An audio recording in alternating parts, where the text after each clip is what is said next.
Mia mamma, cerca in qualche modo allora fisicamente, sta bene, non le hanno fatto del male per fortuna, però è ancora molto scioccata perché si ricorda tutto, si ricorda il vociare di questi due personaggi, il rumore della moto e la scena di questa mano che gli prende la borsa e scappano via.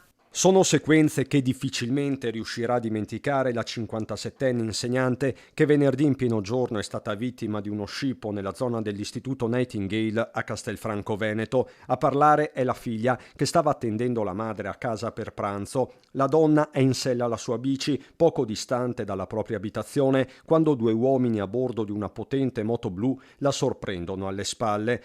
La vittima ha la borsa sul cestino davanti, accanto al sacchetto della spesa. Sono da poco passate le 12:30. È pieno giorno. Ovviamente urlato mia mamma per cercare di farsi riconoscere, per fortuna abbiamo anche due testimoni, abbiamo il bidello della scuola del Nightingale che ha avvisato anche lui poi successivamente i carabinieri prima che arrivasse mia mamma a casa e un signore che ha seguito mia mamma fino a casa ed era fra l'altro nello stesso negozio dove mia mamma è andata a fare la spesa poco prima, era dietro alla cassa con lei, è venuto fino a casa a dire che anche lui ha visto tutta la scena però non è riuscito a catturare la targa.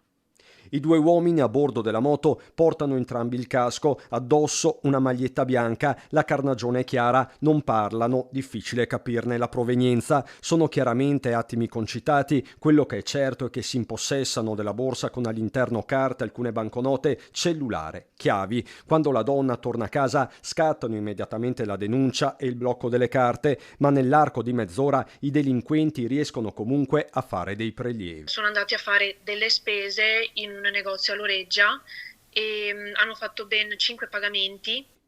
Pagamenti tutti sotto la soglia consentita, senza quindi l'uso del PIN. Quello che insospettisce è che il negozio in questione sulla carta risultava chiuso. In ogni caso la denuncia è stata formalizzata, la serratura di casa cambiata. La cosa che a me piacerebbe personalmente, anche alla mia famiglia, è comunque di ritrovare la borsa e il telefono perché mia mamma aveva degli affetti personali, fra l'altro anche cose relativamente a suo papà, ovvero mio nonno che è venuto a mancare 4 anni fa.